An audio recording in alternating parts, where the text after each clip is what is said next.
Okay, so the next question that we have here is example number 43.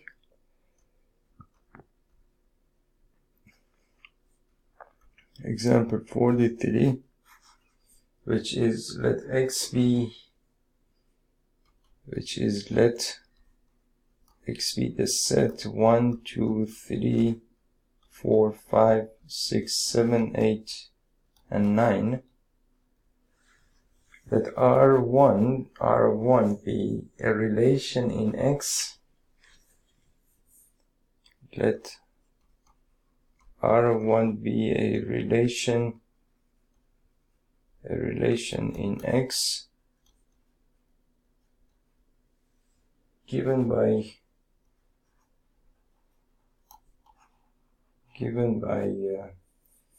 basically R1 is equal to all the ordered pairs x comma y such that x minus y is divisible by 3. Is divisible by 3. And R of 2 be another relation on x, and R of 2 be another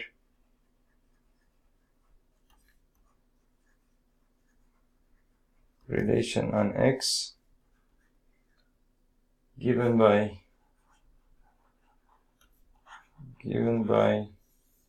R of 2 is equal to all the ordered pairs x comma y such that the set containing x and y is a subset of the set 1, 4, and 7, or the set containing x and y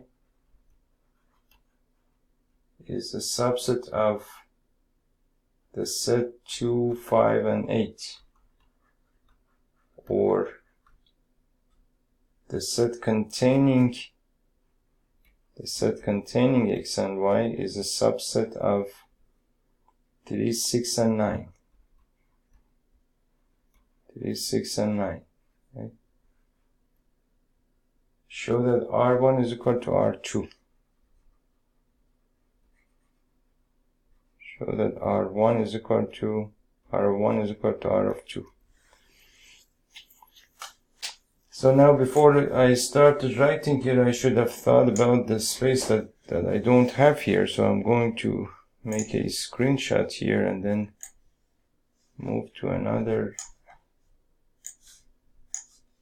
basically move up here and 226. Okay, and then we have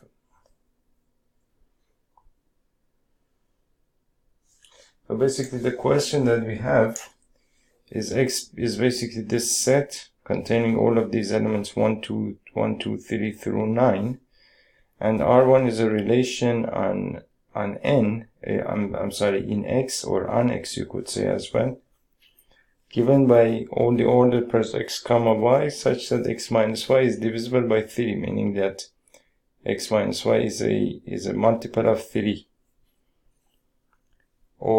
And R2 be another relation on x given by this rule R2, which is by this relation R2, which is x comma y, such that the set containing x and y is a subset of 1, 4, and 7, or the set containing x and y is a subset of 2, 5, 8, or the set containing x and y is a subset of 3, 6, and 9.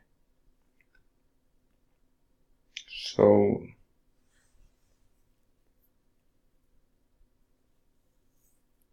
I want to show that R1 is equal to R2. So we need to first find a strategy. So before you find a strategy to solve the problem, first you need to understand the problem. So we understand that what R1 is, right? R1 is no problem. So basically you have with the set X, and then you calculate the Cartesian product of X and X, and then R1 is a relation based on this rule taken from that set, which is basically the Cartesian product of X and X.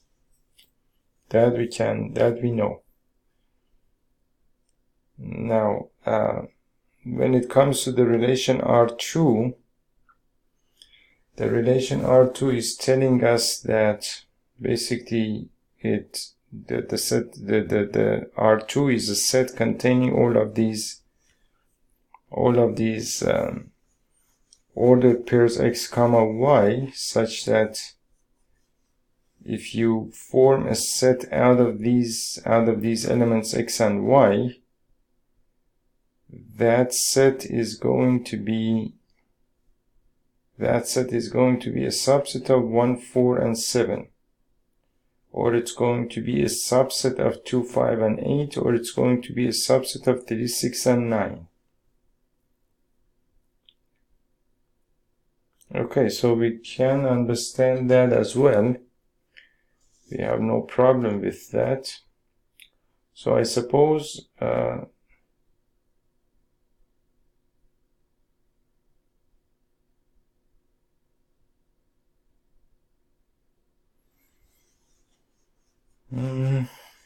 let me see.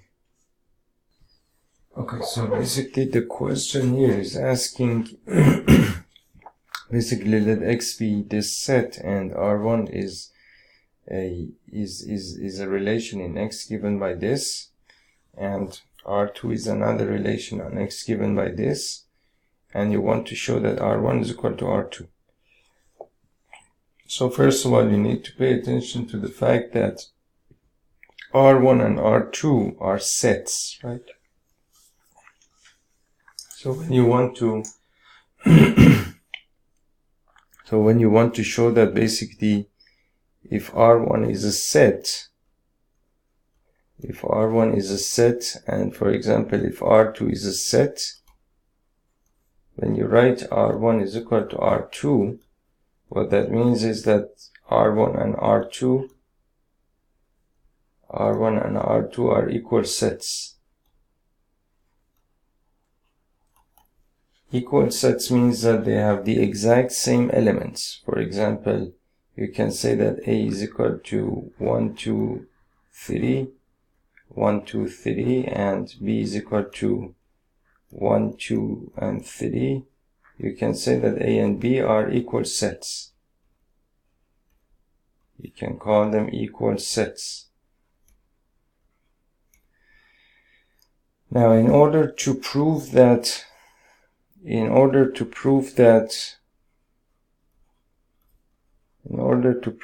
basically A is equal to B as sets, you need to basically, the logical way to do that, based on all of the properties of sets and everything that you have learned in sets, is that you need to show that basically A is a subset of B, and also B is a subset of A. When A is a subset of B and B is a subset of A, from that you can conclude that A is equal to B, right? So then we are going to have to do the same thing over here, because we want to show that R1 and R2 are equal sets. Now the question over here is asking that is basically R1. So first of all, X is basically this set that contains all of these elements 1, 2, 3, 4, 5, 6, 7, 8, 9. R1 is basically this relation on set X, which is all the ordered pairs X comma Y, such that X minus Y is divisible by 3. Right? And R2 is basically all of the ordered pairs X comma Y, such that the set containing X and Y is a subset of 1, 4, and 7. 1, 4, and 7. Or you have or here. The set containing x comma y is a subset of 2, 5, and 8. 2, 5, and 8. Or the set containing x and y is a subset of 3, 6, and 9. 3, 6, and 9. And then that is basically your set. So now you want to show that basically R1 is equal to R2, right? Now, the argument that you can use here, and it's I mean personally I couldn't figure out how to solve the problem really, but the argument that of course makes logical sense to me as well is that the characteristics of these sets, of the sets that you have here, for example 1, 4, and 7, 2, 5, and 8, and 3, 6, and 9, is that the difference between any two elements of these sets is a multiple of 3.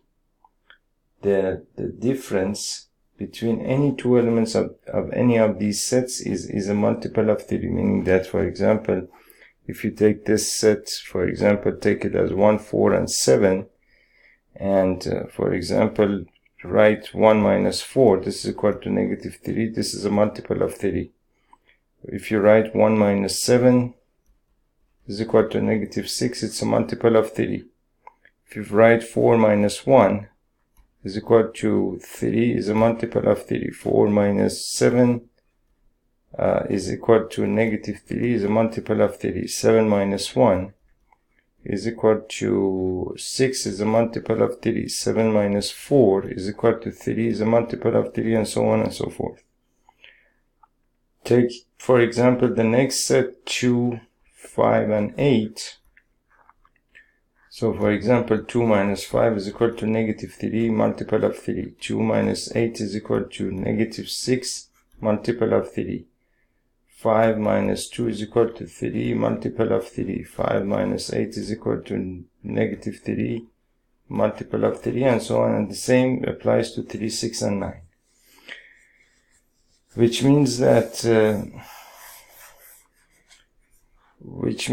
basically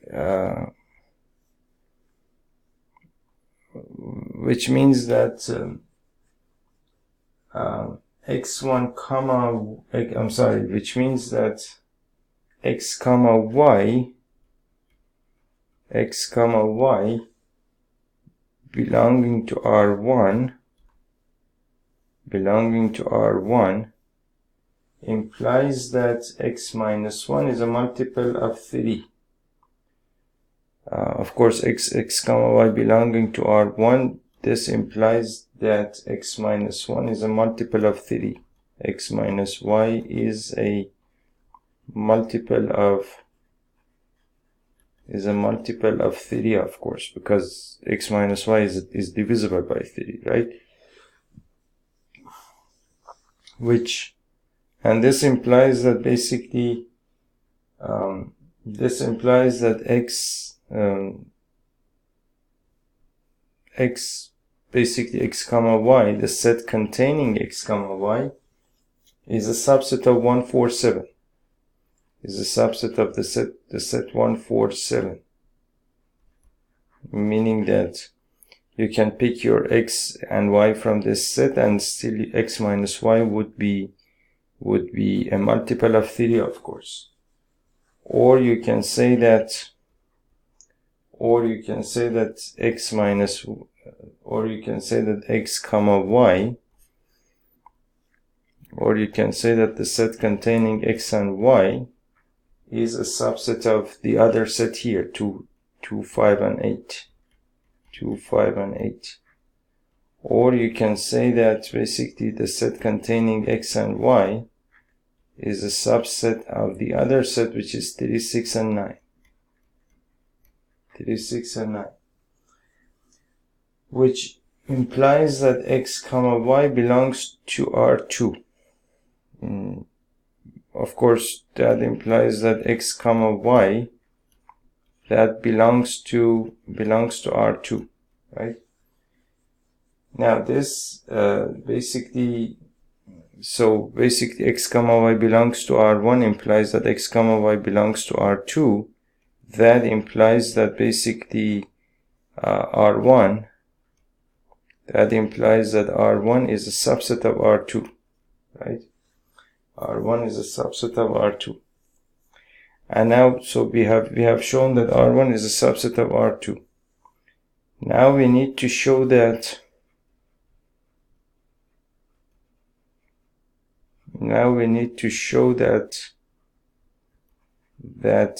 basically R2 is a subset of R1, and hence conclude that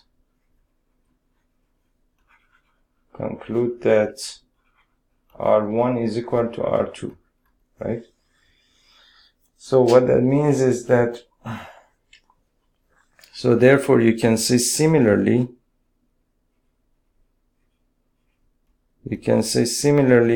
basically in this kind of work you have to pick your arguments,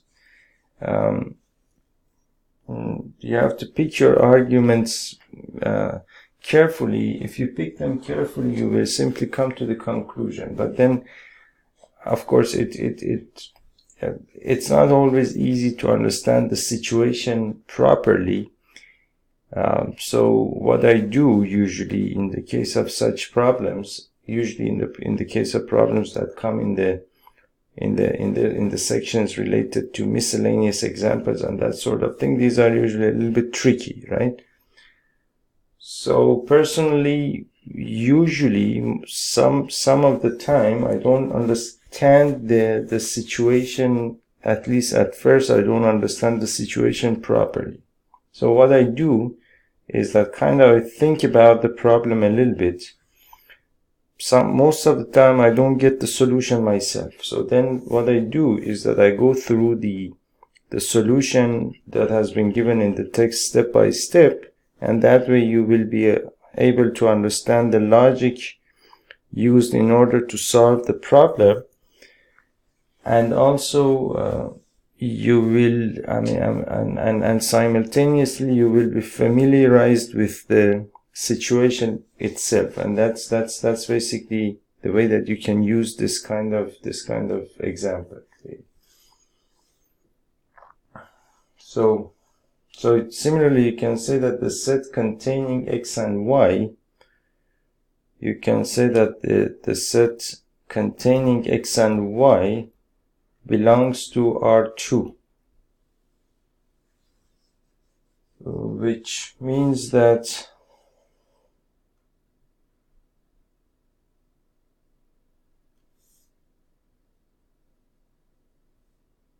so basically here what we are saying is that the set containing x and y belongs to R2, and that is because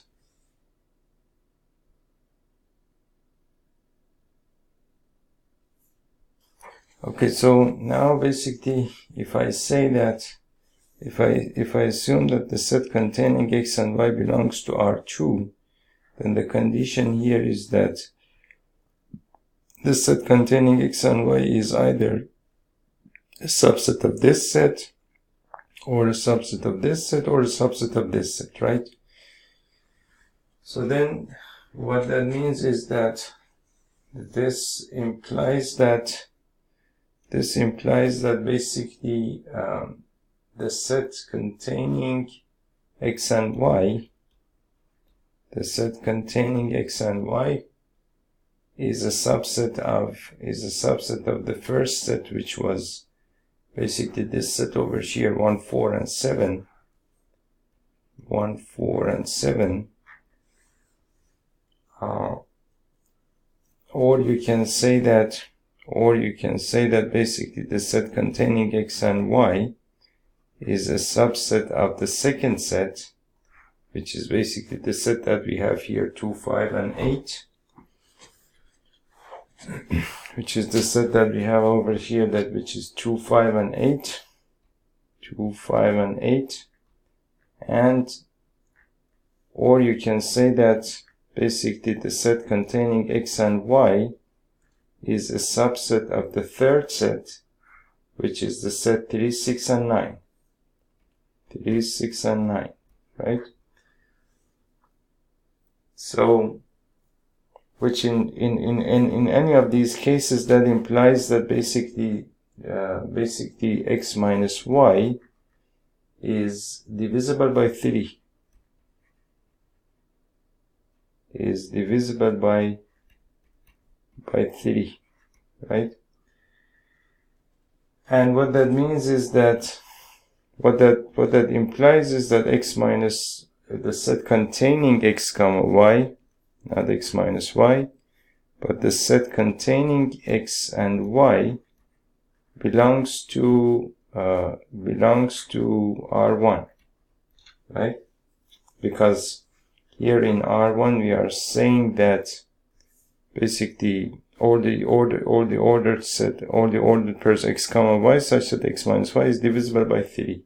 So as a result of that, I can say that the set containing x and y belongs to basically R1. Now here what we are saying is that the set containing x and y belongs to R2, and here that implies that the set containing x and y belongs to R1, which implies that the whole implication implies that basically the set that R2 is a subset of R1. Now, here we have shown that R2 is a subset of R1. So let me take a look at this one more time. So here we are saying the set containing x and y belongs to R2. And here we are saying that the set containing x and y belongs to R1 as well. That means that R2 is a subset of R1. So here we are saying that R1 is a subset of R2. Here we are saying that R2 is a subset of R1, and that means that R1 is equal to R2, right? That's what we wanted to show here. So that was question number 43. Right? That was question number 43.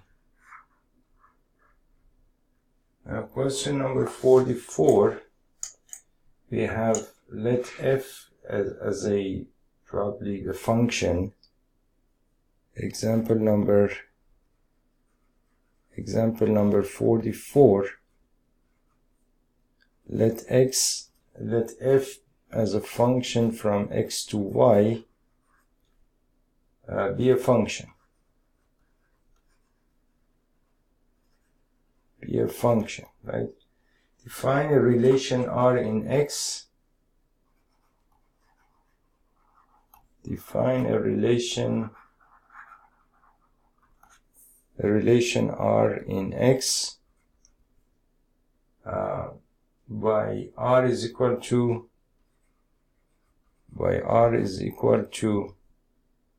all the ordered pairs A comma B such that f of A is equal to f of B. Examine whether R is an equivalence relation or not. Examine whether R is an equivalence relation or not.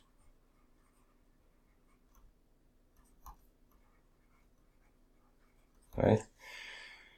So we have a function from x to y, and we define a relation R in X, or on X you can say as well,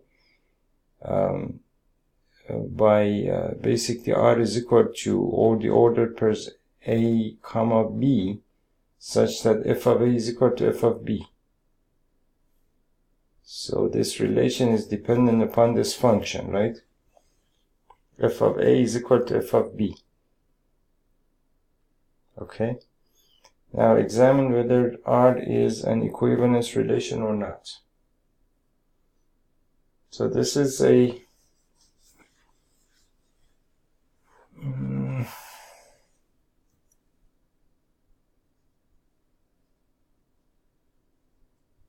So now what we need to consider here is that we need to consider the fact that basically f is a function. That means that every element of x is mapped to some element in y, and basically what we know about the function is that basically this is your x, for example, and this is your y, and all of the elements over here under f have been mapped to some element in the codomain of the function. And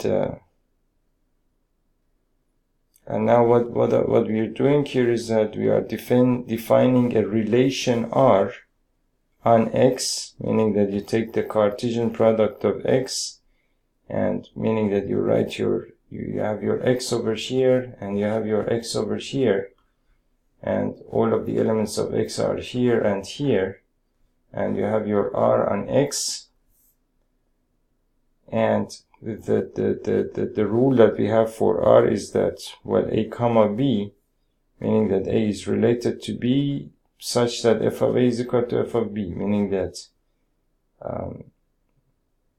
if f of a under f is equal to f of b under f, then f, a, and b are related under this relation R, which is a weird type of situation.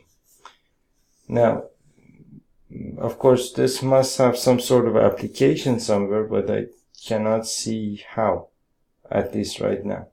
We want to examine whether R is an equivalence relation or not. Okay, such questions you don't really even need to think about it, because these are rare types of situations, and but when you read the solution and you do the solution at least once for yourself, you're going to learn a whole lot of things in the solution. Otherwise, there is no point in thinking about such situations, because as you can see, this is a weird type of situation. You don't even know if you're going to have this type of situation ever again in your whole life. So, but the solution is usually valuable.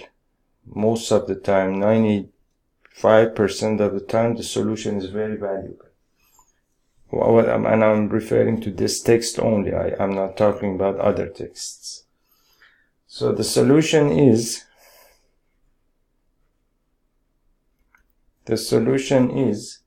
for every a belonging to x, for every, let me write, I should have written with another corner. So for every a belonging to x, a comma a belongs to R. A comma a belongs to R. Well, of course, f of a is equal to f of a. You know that if a belongs to x, then under f you can say that f of a, of course, is equal to f of a. And so then if f of a is equal to f of a, then a comma a belongs to R, because we are saying that R is equal to all the ordered pairs a comma b, such that f of a is equal to f of b. Since f of a is equal to f of a, then a comma a then of course belongs to R. Of course, the solution, as you can see, is elegant, but I mean, I wouldn't have come up with this solution in a million years probably. So a comma a belongs to R, since f of a is equal to f of a. Since f of a is equal to f of a, showing that R is reflexive. Showing that R is reflexive, right? Now, similarly, a comma b belongs to R implies that f of a is equal to f of b. So if not imagine, there is no imagination in mathematics, but if I assume that a comma b belongs to R,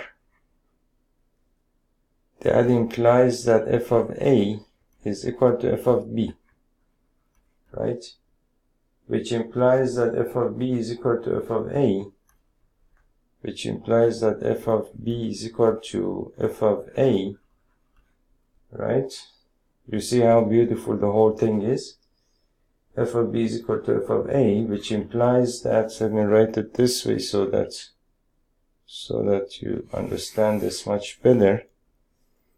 So if I assume that some A comma B belongs to R, that implies that, of course, f of A is equal to f of B, right? It's because of this, the rule that we have here.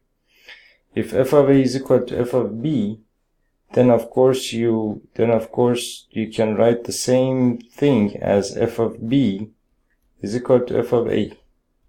And f of B is equal to f of A implies that basically B comma A belongs to R, right? And therefore R is symmetric. And then based on this you can say that therefore R is symmetric.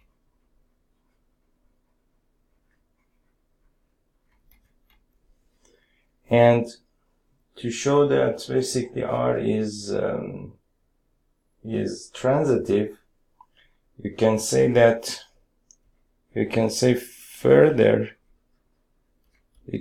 further A comma B belonging to R,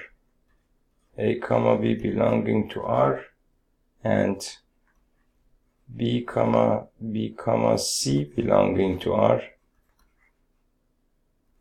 implies that f of A is equal to f of B, and f of B is equal to f of C, which implies that, so if f of A is equal to f of B, f of B is equal to f of C, that implies that f of A is equal to f of C, right? Which implies that A comma C belongs to R, right? So here you are saying that A comma B belongs to R, B comma C belongs to R. That implies that A comma C belongs to R, which means that R is transitive.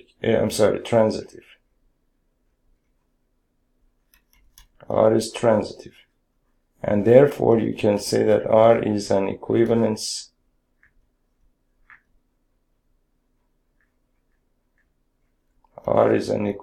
relation, right? That was question number 44.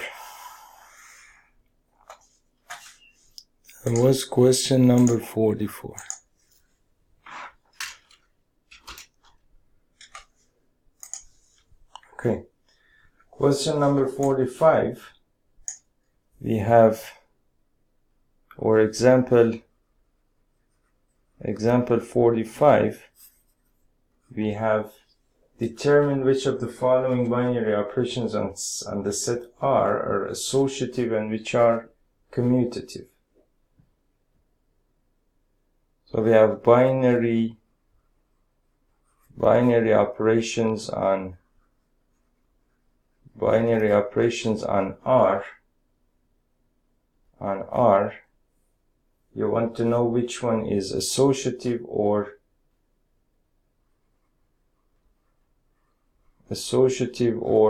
commutative.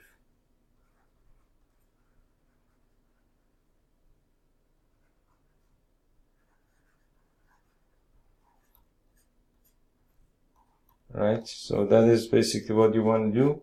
We have two cases here. Case A, we have A star B is equal to 1 for every A and B belonging to R. Okay, so here what we have is that we want to basically know if determine if which of the following binary operations on R are associative or commutative, right?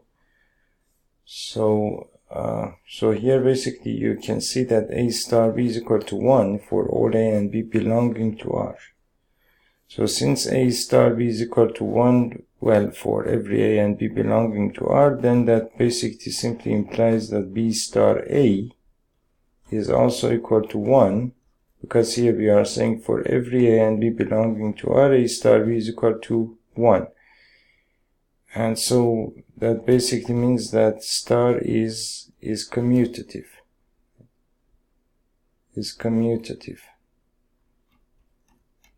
Now, in order to show that this is, in order to check whether this is associative or not, you can calculate A star B star C, which is equal to A star B is equal to 1 for every A and B belonging to R. So that's 1 star C. And 1 star C by definition is equal to 1. Also, meaning that C can be anything, 1 can be, when 1 is 1, but C can be anything, so you would still get a 1 over here. And if you calculate A star B star C, you would get basically A star 1, and A star 1 by definition is again equal to 1. So which means that A star B star C is the same thing as A star B star C, which means that basically star is associative. Star is associative.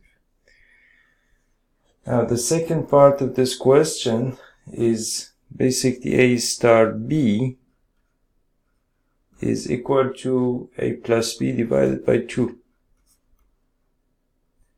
for every A and B belonging to the set of real numbers. Now, of course, you can see, you can appreciate the fact that if I write B star A, since addition is commutative by principle, that means that B star A would be B plus A divided by 2, which is the same thing as A plus B divided by 2, which means that basically star is commutative.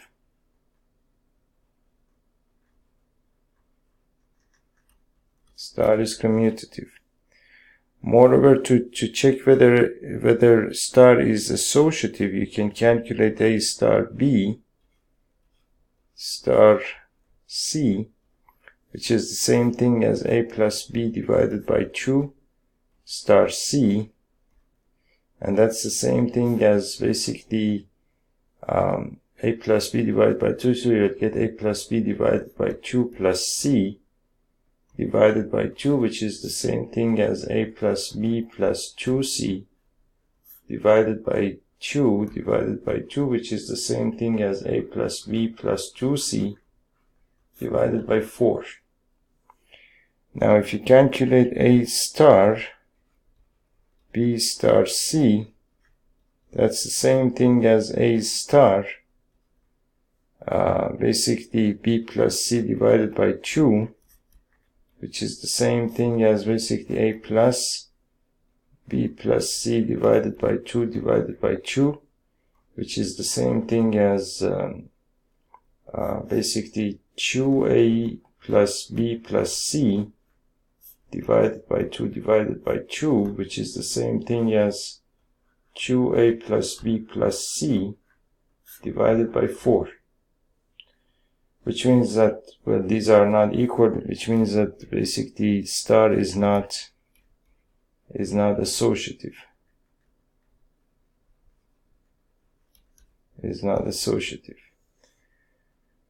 That was question number 45. Now question number 46 is find the number of all 1-1 functions from set A to itself. We want to find example number 46. You want to find the number of all 1-1 functions, the number of all 1-1 functions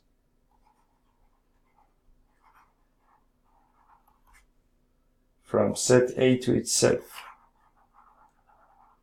from the set A is equal to 1, 2, 3 to itself.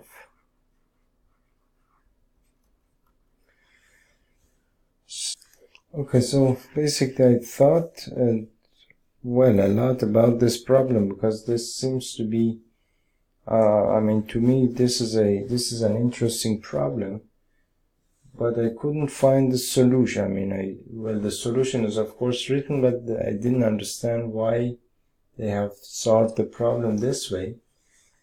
What they have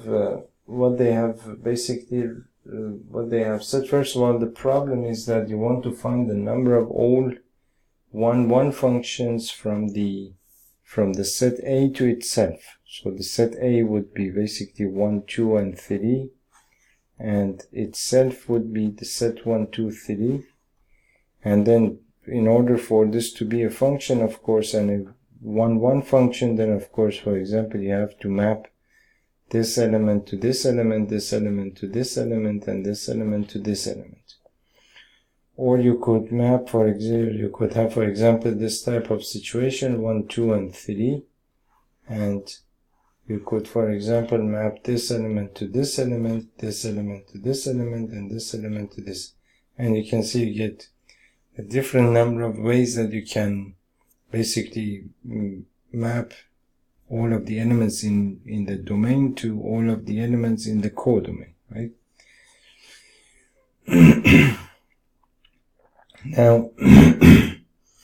Now, the way that they have solved this problem, of course, well, if we were to count, so let's see. Let's take it let's make this a little bit simpler, meaning that I have basically only 2 elements here and only 2 elements here, meaning A has basically only 1 and 2 and 1 and 2. So the way that I can do this is basically either this way, or basically I can do it this way, or I can do it basically 2 to 2 and 1 to 1. So there is really only 2 ways to do this, right? So that means that basically then if I write 2 factorial is the same thing as 2 times 1, which is equal to 2. 2 ways to map these elements to these elements in such a way that it's a 1-1 function.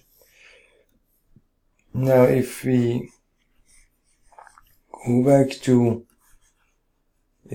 back to the problem that we had,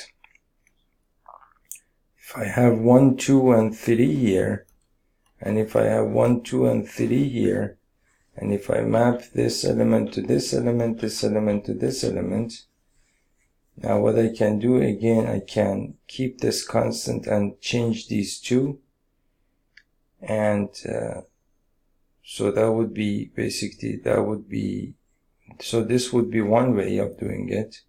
Then I can keep this first one constant and change this 2, in which case I will get either 2 mapped to 3 and 3 mapped to 2. That would give me another possibility. Then I can keep this constant and change these 2. That would give me another possibility. Then I can keep this constant and change this 2 and these 2. That would give me another possibility.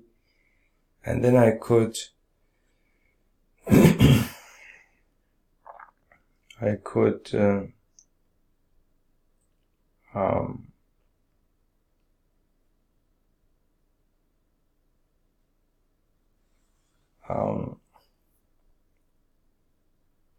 so basically what we had was let me do this over. because I want to know how it works. So I have basically 1, 2, and 3, 1, 2, and 3. So 1, 1, and so this is one way. So if I keep this constant and change these two, I'll get 1, 2, and 3. So this is another way. And 1, 2, and 3. So I'll get this way and this way. That is another way. Then I'm going to keep the 2 constant. 1, 2, and 3, 1, 2, and 3. Keep the 2 constant and change these 2. That would be another way. And I'm going then to keep the 3 constant. 1, 2, and 3. Keep the 3 constant and change these 2. That would be another way. Alright, so then I can map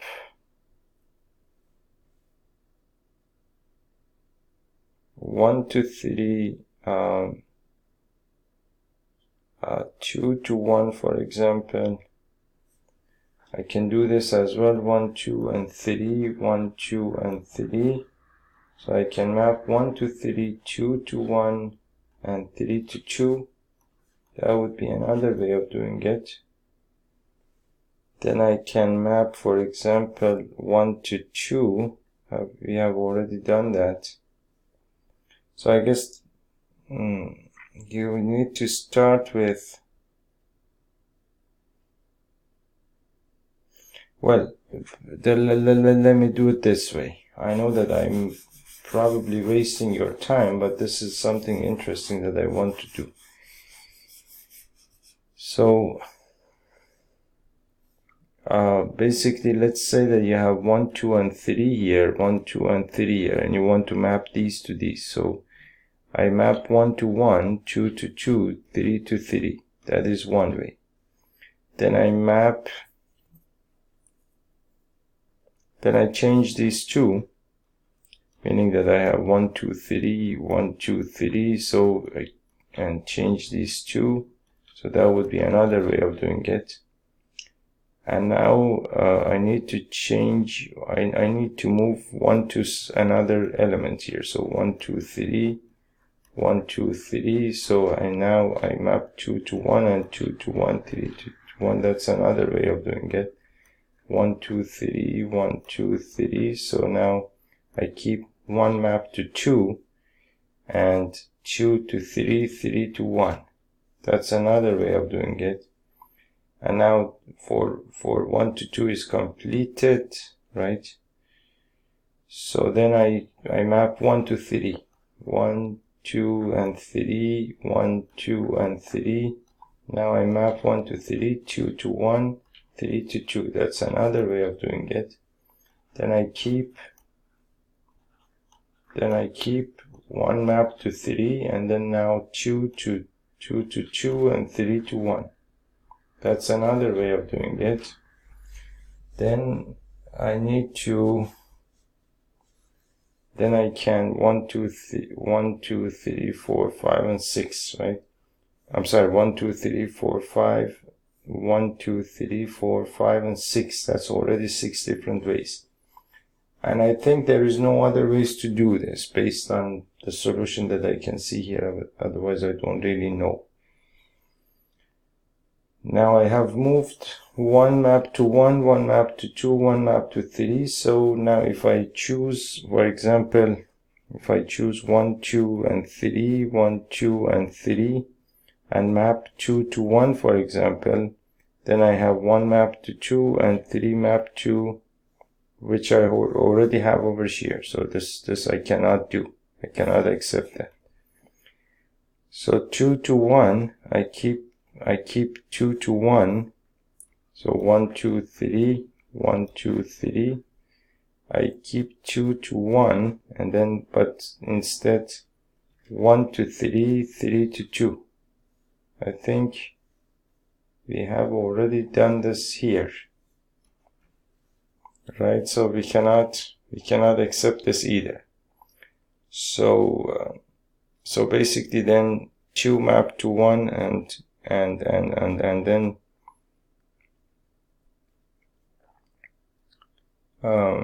basically 2 map to 1 is basically has these two different possibilities.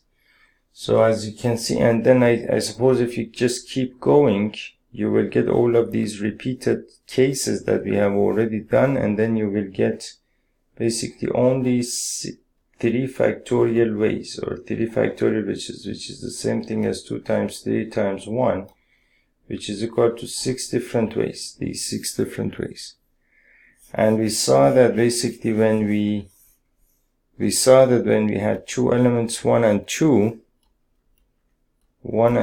there was 2 factorial ways. That means that the number of elements that you have here in either of these sets, because these sets have the same number of elements, so the number of elements that you have in either of these sets, if you calculate if you take that as n, and if you calculate n factorial, that gives you all the different ways that you can in which you can basically create one functions out of these 2 sets.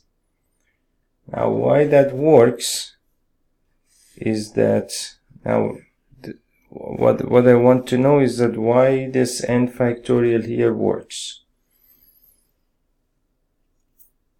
Why it works is that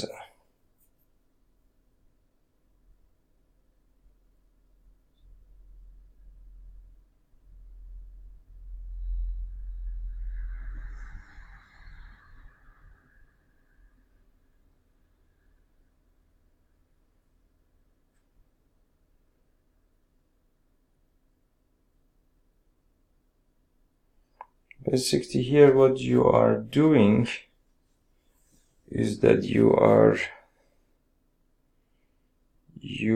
basically, you have 3 different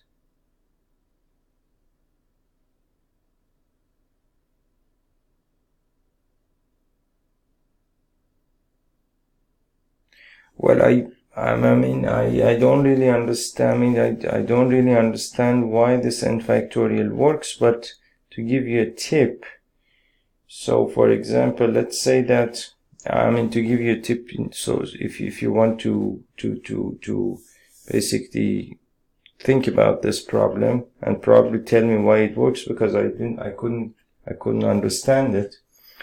So suppose that you have the word rose, right? So the word rose has 4 letters here, right? Now you have 1, 2, 3, and 4 letters. So now in order to figure out how many 4-letter words you can create out of these 4 letters, repetition not allowed. So in order to calculate basically the number of 4-letter words,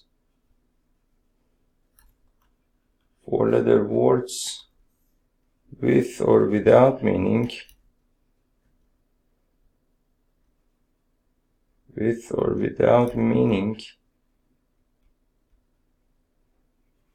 that can be made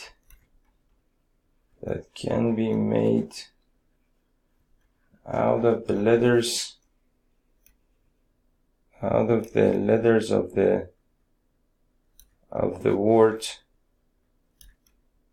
the word rose,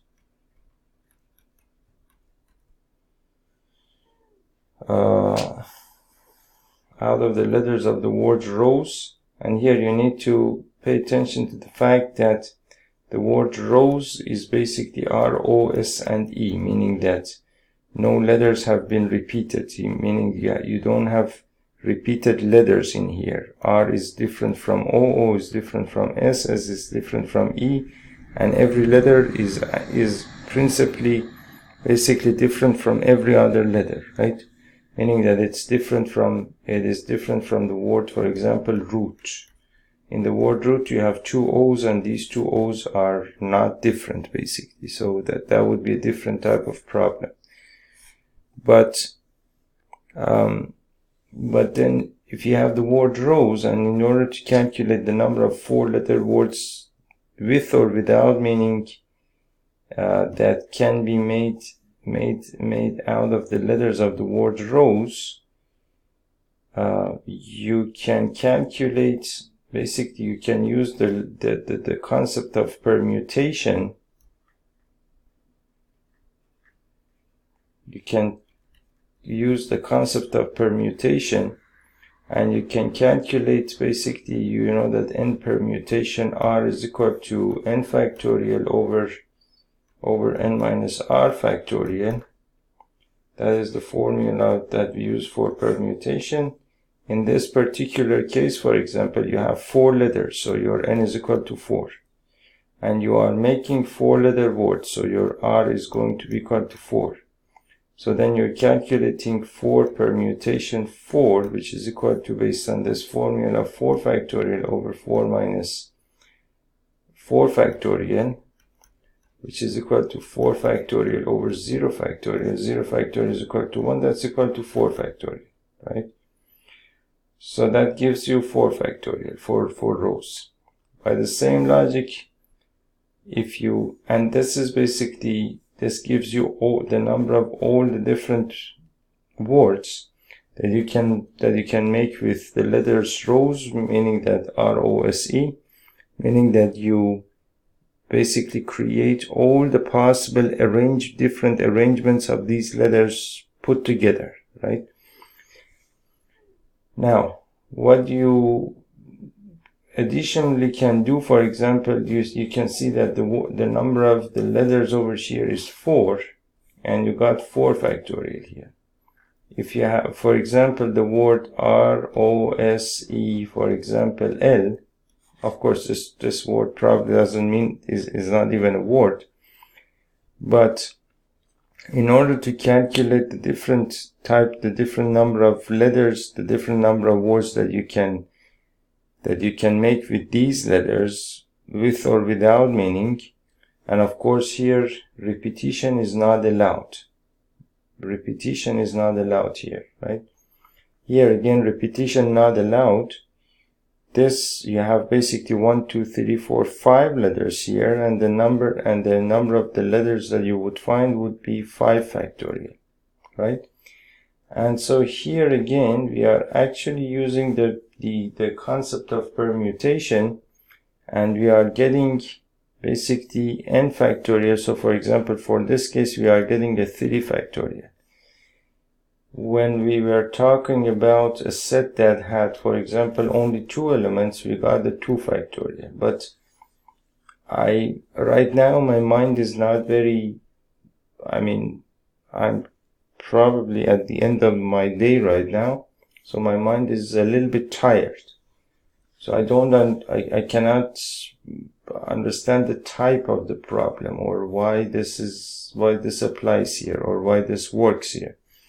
You could probably, if you get the logic, you could basically, in the comment section, you can comment why you think basically this works. And in order to understand the problem, I'm going to basically write the solution that there is in the text as well, so that if you need it, you can actually use it here. So the solution says that 1 function from 1 to 3, 1 function from 1 to 3 to itself is simply a permutation on 3 symbols. Is simply a permutation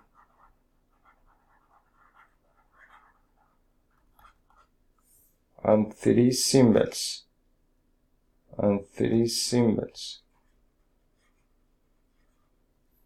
1, 2, and 3. Therefore, total number of 1 maps from 1, 2, 3 to itself Therefore, the total number of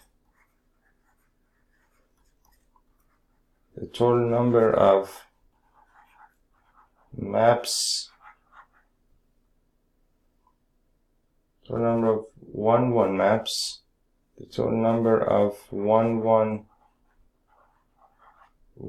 maps from 1 to 3,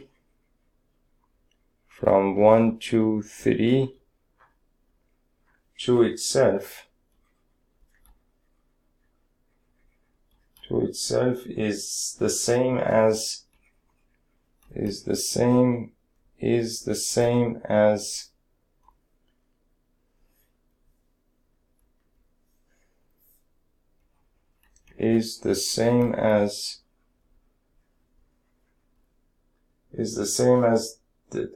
total number of permutations, as the total number of permutations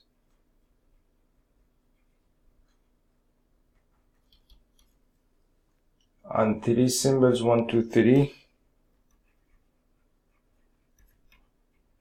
on 3 symbols 1, 2, and 3, which is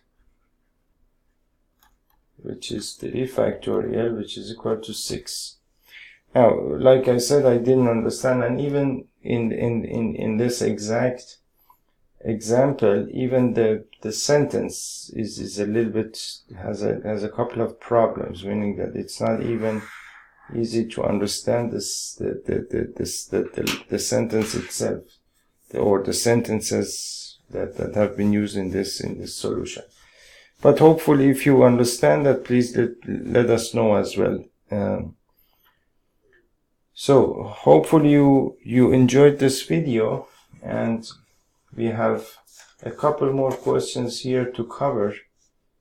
We have 47 through 51 left here. So we will do that in the next video, and see you in the next video, and thank you.